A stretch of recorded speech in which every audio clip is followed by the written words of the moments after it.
एक बार नारद जी भ्रमण करते हुए देवराज इंद्र के पास पहुंच गए। नारद जी के पहुंचते ही इंद्रदेव खड़े हो गए और बड़े आदर के साथ अपना सिंहासन उन्हें बैठने को दे दिया।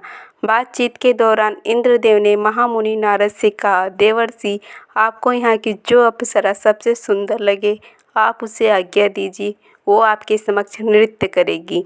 इंद्रदेव की ये बात सुनकर नारद जी ने अप्सराओं से कहा, तुम लोगों में से जो खुद को सबसे श्रेष्ठ और उत्तम मानती हो वो मेरे समक्ष आकर नृत्य करे। नारद जी की ये बात सुनते ही अप्सराओं में बहस छिड़ गई कि वह सबसे उत्तम है।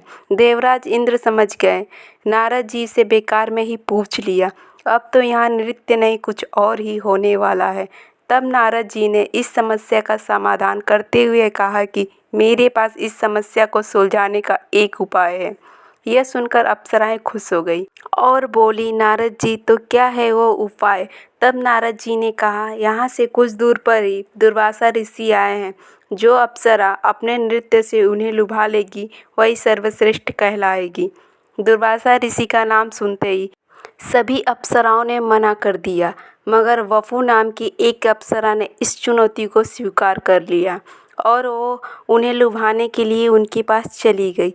लेकिन दुर्वासा ऋषि ने उस अप्सरा को 16 वर्ष तक पक्षी बन जाने का श्राप दे दिया।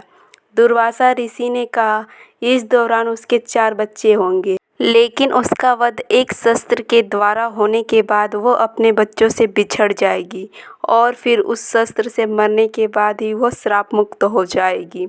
बाद में वही पक्षी अर्जुन के बाण से मारी गई, लेकिन उस पक्षी के 4 बच्चे धर्म पक्षी के नाम से विख्यात हुए।